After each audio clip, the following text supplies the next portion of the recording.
Baik, ini benar dengan Mbak Vivi yang mau melakukan sesi konseling dengan saya ya? Iya bener Bu. Oke, kalau gitu sebelumnya nih kan kita udah perkenalan cuman kan di via WhatsApp ya. Nah, supaya kita bisa lebih dekat begitu, kita boleh perkenalan dulu ya. Pertama dari ibu dulu.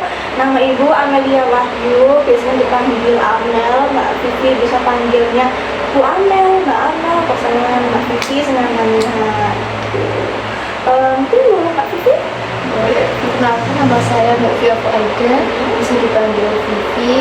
Saya kelas 12 dari SMK 1 Pasuruan.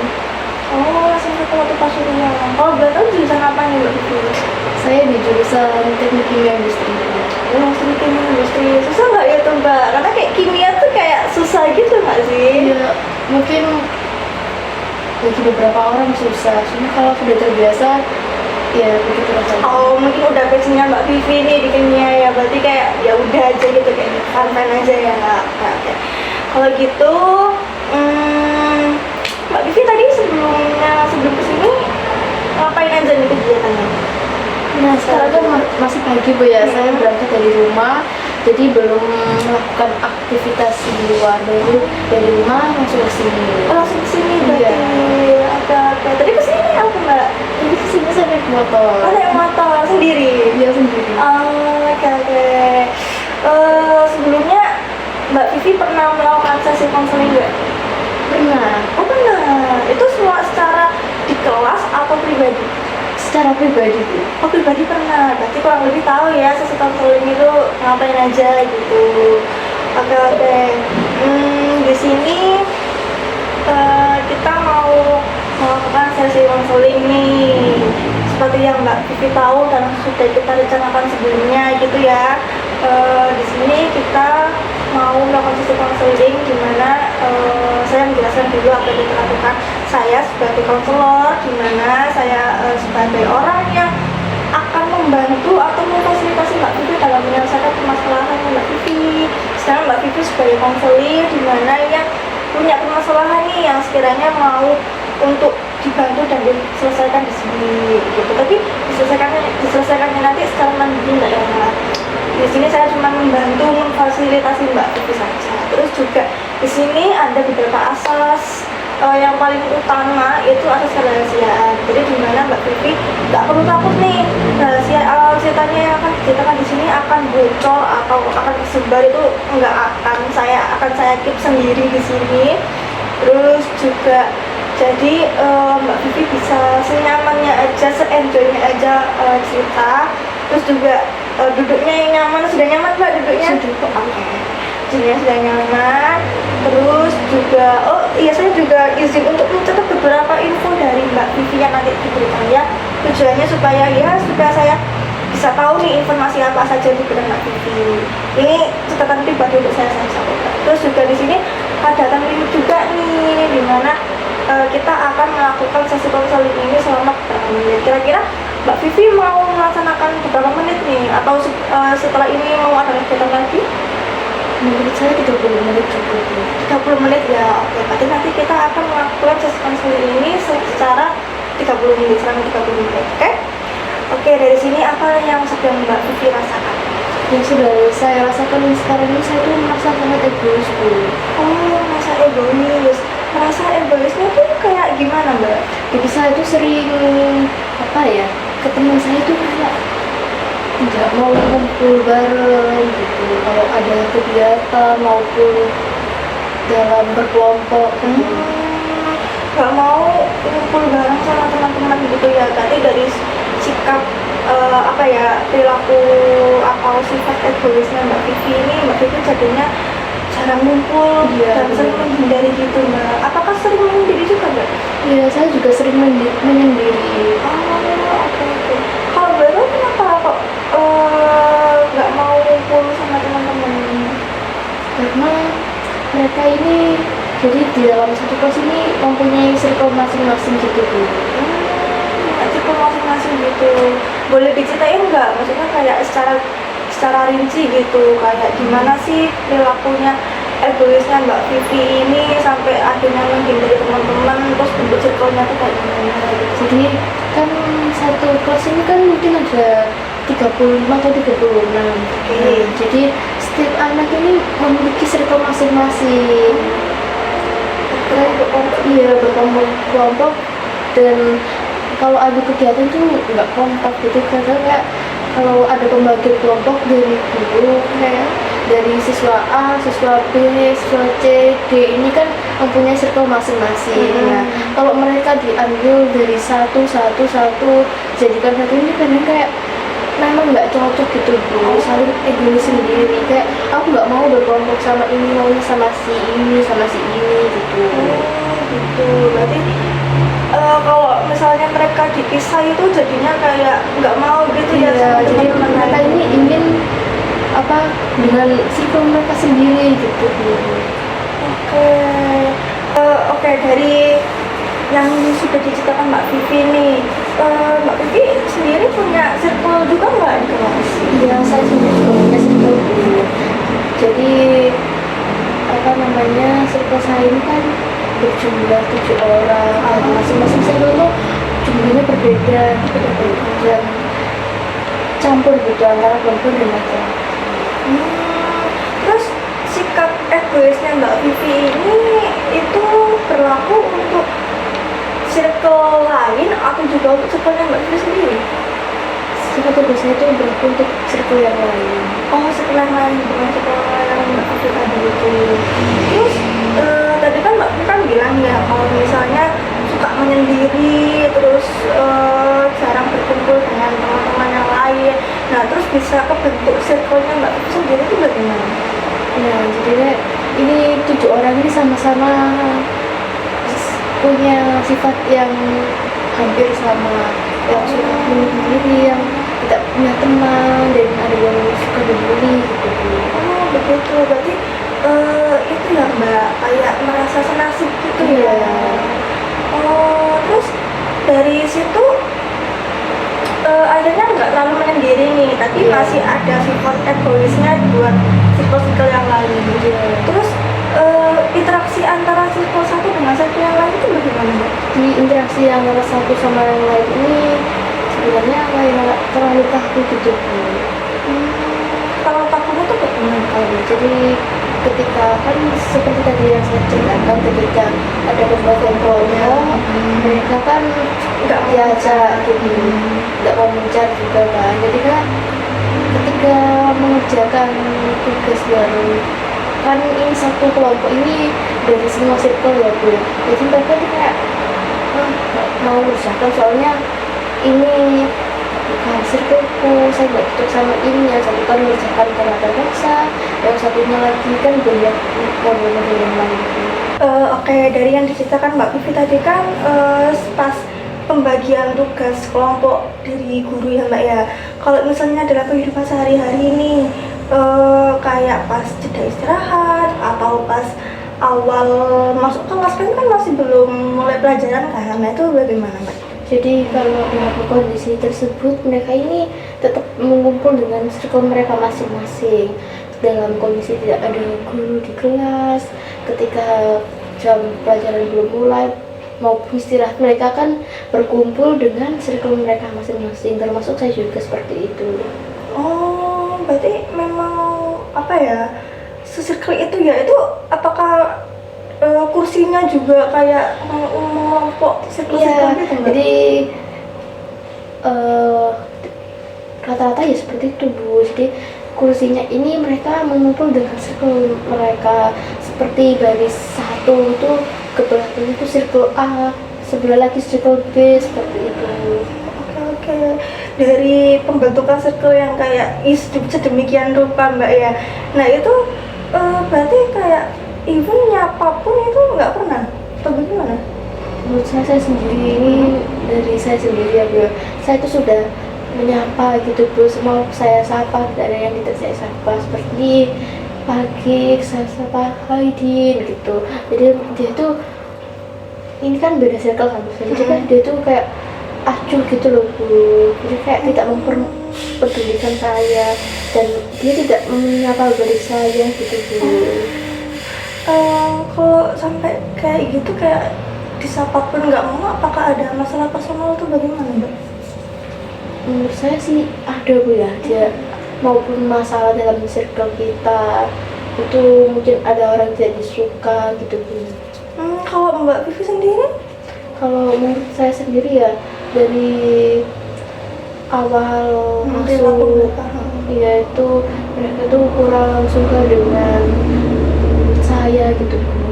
Kenapa kok kurang suka gitu? Ya saya nggak tahu Bu ya, mereka tuh kayak kayak pilih-pilih gitu Bu. Mungkin dalam hal kemampuan gitu juga Bu, mereka kayak berteman sama yang pinter semua, sama yang ini itu gitu Bu. Oke. Dari cerita Mbak Vivi ini, berarti Mbak Vivi ini ngerasa kalau Mbak Vivi egois, terus Iya. akhirnya mau ngumpul dengan circle-nya sendiri, kurang bisa berbaur sama teman-teman, akhirnya perilakunya suka menyendiri juga gitu Mbak ya. Terus juga pembentukan circle dalam Mbak Vivi itu juga ternyata anak-anak yang memang senasib dengan Mbak Iya. Vivi gitu. Terus juga akhirnya karena sifat dan sikap teman-teman yang kayak gitu, yang kurang menyenangkan, akhirnya Mbak Vivi juga sendiri melakukan hal yang sama ke teman-teman gitu Mbak ya.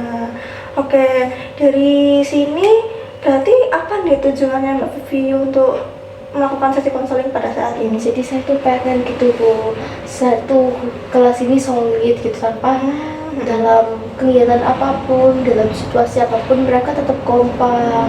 Jadi tidak, walaupun tetap mereka ya punya circle masing-masing, tapi tetap mereka tuh bisa saling akur gitu Bu. Oke, berarti pengen solid sekelas Iya. gitu Mbak ya. Nah terus dari kalau emangnya pengen solid ini, perilaku apa sih yang pengen Mbak Vivi tunjukkan atau lakukan supaya bisa tercapainya tujuan itu? Mungkin dari hal-hal sederhana ya Bu, seperti mungkin saya menyapa mereka terlebih dahulu, mengajak mereka mengobrol walaupun secara singkat. Itu mungkin menurut saya bisa membuat pendekatan walaupun kan masih bertahap Bu ya, tidak langsung mendekat seperti perangkum gitu Bu. Oke, berarti dari sini Mbak Vivi udah tahu ya apa yang pengen dilakukan, terus perilaku apa yang pengen diterapkan meskipun itu masih belum diimplementasikan secara langsung gitu Mbak ya. Baik, dari sini saya sangat mengapresiasi Mbak Vivi sih, sudah punya tujuan atau angan-angan supaya ini kelas ini nggak bisa nih kalau kayak gini terus gitu, soalnya kan nanti pas lulus juga jadinya asing kan Mbak ya. Iya. Apalagi sekarang udah kelas 12 gitu. Bisa jadi ketika nanti lulus bertemu di jalan sudah tidak saling sapa lagi. Iya, kayak orang nggak kenal gitu Iya, Mbak ya. Oke, dari sini benar sih apa yang dikatakan Mbak Vivi tadi. Mbak Vivi bisa melakukan beberapa hal kecil yang sekiranya itu bisa untuk mencairkan suasana gitu Mbak ya. Contohnya seperti ya menyapa teman-teman yang lain, terus juga bisa ngajak ngobrol sama teman-teman yang sekiranya tuh memang mau diajak ngobrol sama Mbak Vivi gitu. Kalau dari semua kelas itu Mbak, kan nggak semua ya yang merasa nggak suka sama Mbak Vivi gitu. Nah, tapi dalam setiap circle itu ada nggak sekiranya tuh yang memang aku pengen deketin anak ini deh supaya nanti circle-nya tuh nggak terlalu kaku di kelas gitu. Ada Bu, tapi kebanyakan dari mereka itu takut dimarahin oleh circle-nya. Kamu ngapain sih deket-deket sama ini? Kamu ngapain gabung? Dan resiko mereka dijauhin sama teman-temannya tersebut. Gitu ya, jadinya dijauhin gitu. Iya, Kalau misalnya Bu. Mbak Vivi ngedeketin mereka, terus kalau itu apa yang mau Mbak Vivi lakukan? Ya seperti tadi yang saya bicarakan ke Bu Amel, mulai dengan menyapa, Tadi ya. terus mengajak ngobrol mereka tentang hal yang seru-seru untuk Tapi menyairkan suasana tadi. Oke. Mungkin kan lama-lama bisa akrab ya. tapi itu kan untuk satu orang Mbak ya. Tapi kalau untuk yang lain yang apalagi misalnya nih dalam satu circle ada gimana ya, terus yang Mbak Vivi dekatin ini satu anak ini. Nah tapi yang misalnya bisa dibilang 3 atau 4 dari anak ini bisa dibilang kurang suka sama Mbak Vivi. Nah itu bagaimana pendekatannya? Menurut saya, jadi saya tuh harus lebih mengajak si anak yang saya dekatin ini untuk membahas yang positif-positif gitu Bu. Membahas yang positif, mengajak mereka dalam kegiatan apapun yang baik-baik. Mungkin teman-temannya ini bisa ikut serta gitu.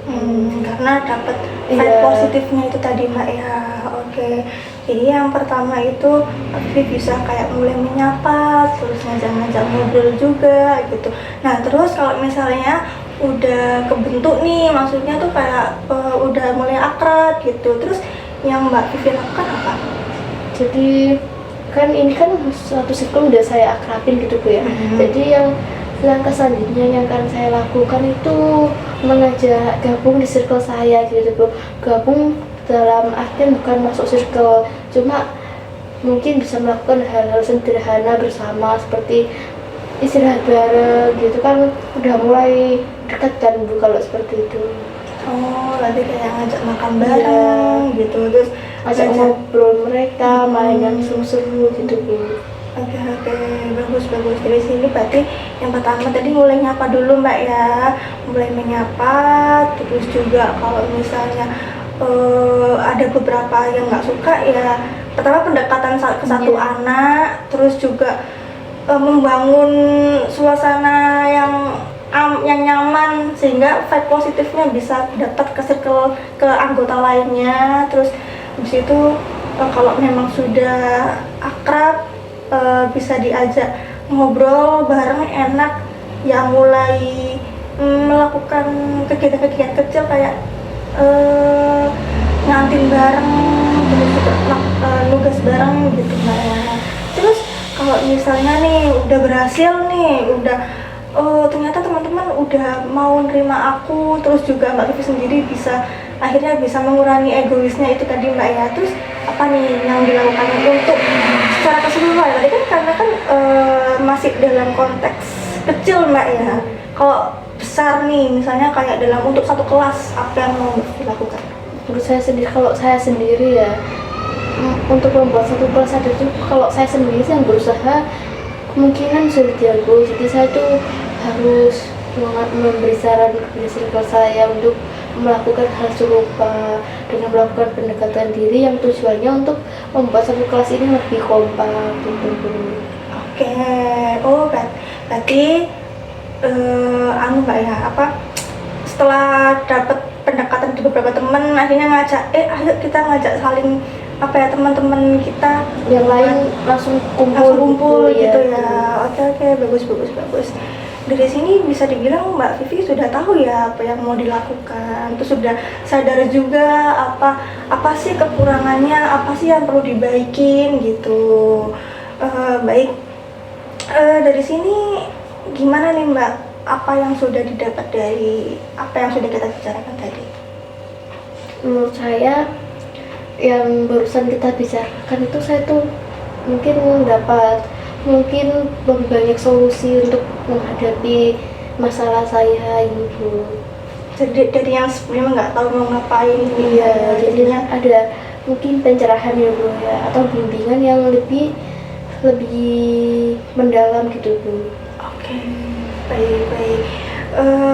Terus juga dari sini saya sangat mengapresiasi sekali Mbak Vivi ya, sudah mau bercerita di sini, sudah mempercayakan saya untuk bisa sharing-sharing untuk permasalahannya Mbak Vivi. Mbak Vivi juga sudah bagus, sudah bisa secara mandiri menemukan apa sih solusi dari permasalahan Mbak Vivi ini tadi. Baik, dari sini saya simpulkan dulu Mbak ya, dari apa yang sudah kita lakukan pada sesi konseling pada saat ini. Jadi di sini Mbak Vivi merasa kalau lagi egois ke teman-temannya, terus juga akhirnya perilaku yang nampak itu suka menyendiri, terus nggak mau ngumpul. Nah, pengen dirubah dari hal-hal yang kecil terlebih dahulu Mbak ya, setelah bertahap gitu, dari yang awalnya menyapa dulu, terus juga membangun hubungan baik dengan menciptakan suasana yang nyaman, terus juga bisa dapet vibe positif buat yang lain. Terus kalau sudah bisa deket, mengajak untuk melakukan hal kecil kayak ngantin bareng, nugas bareng. Terus juga setelah itu tahapan kemudian setelah membangun hubungan baik dengan beberapa orang, ngajak mereka buat ya ngajak yang lain juga gitu, supaya ayo kita gabung, kita ngumpul-ngumpul bareng, entah itu kayak bukber bareng, apalagi lagi kosan Mbak ya. Kalau sekarang udah pernah bukber bareng nggak sama teman-teman sekelasnya? Kalau sekarang ya Bu masih ini rencana Bu. Oh masih rencana, ya semoga terlaksanakan Mbak ya. Oke, di sini perasaannya Mbak Vivi nih setelah melakukan studi konseling ini bagaimana? Apakah sudah lega atau masih ada yang mengganjal gitu? Perasaan saya setelah kita melakukan konseling ini saya lebih lega gitu, karena saya ada tempat untuk bercerita, dimana ketika saya bercerita ke circle saya, mereka ini kurang paham walaupun ada yang tidak setuju seperti itu Bu. Baik ya, semoga bisa dilaksanakan dengan baik dan terimplementasikan Mbak ya. Baik, dari sini mungkin bisa kita cukupkan lebih dahulu Mbak ya, karena mengingat time limit kita yang 30 menit tadi sudah mau berakhir nih sayangnya nih. Nanti misalnya kalau Mbak Vivi ada hal-hal yang pengen diceritakan atau diomongin lagi, bisa banget menghubungi saya lagi ya Mbak ya. Nanti kita juga kalau misalnya ada yang mau dibicarain lagi, kita bisa melakukan sesi konseling selanjutnya, kayak apa sih perubahan-perubahan dan perilaku-perilaku Mbak Vivi yang sudah berubah dan udah diterapkan di kelas gitu. Terus juga gimana feedback dari teman-teman ke Mbak Vivi. Nanti kita bicarakan lebih lanjut dan kita akan melakukan sesi konseling dia sesuai kesepakatan nanti Mbak ya. Oke, kalau begitu bisa kita akhiri dulu ya kegiatan kita pada sesi konseling pada saat ini gitu. Mbak Vivi habis ini mau ngapain nih Mbak Vivi? Selanjutnya saya langsung balik ke rumah Bu. Oh mau balik ke rumah, oke. Nanti mau nyari tajil bareng, mau nyari tajil atau bagaimana nih? Sama teman-teman mungkin? Hari ini tidak ada kegiatan Bu, besok mungkin ada kegiatan bareng teman-teman. Oh baru besok, oke. Semoga lancar Mbak Vivi ya, hati-hati di jalan juga. Karena bawa motor jadi nggak perlu ngebut Mbak ya, santai aja. Soalnya kayaknya sekarang lagi mau hujan juga ya. Bawa apa mantel, jas mantel. Oh Bu, ada kok. Oke, semoga nggak hujan ya Mbak ya. Jauh nggak rumahnya dari sini? Sekitar 5 kilo dari sini Bu. Wah jauh banget ya Mbak ya. Jauh sekali Bu. Waduh, sendiri ya. Sendiri Bu. Aduh. Jadi saya datang dia setiap hari sendiri gitu Bu. Kalau dari sekolah juga jauh gitu Mbak? Kalau dari sini ke sekolah sekitar 10 km gitu Bu. Wah jauh banget ya Mbak ya. Nggak apa-apa sama orang tua? Nggak apa-apa. Untuk orang tua mengizinkan saya untuk kemanapun. Ya, yang penting hati-hati Mbak ya. Oke. Kalau gitu hati-hati ya Mbak ya. Terima kasih ya Bu. Iya, kalau begitu bisa dilanjutkan untuk melakukan pulang ke rumah. Ya kalau begitu saya akhiri ya. Wassalamualaikum warahmatullahi wabarakatuh. Terima kasih ya Bu. Iya. Ya, mari Mbak.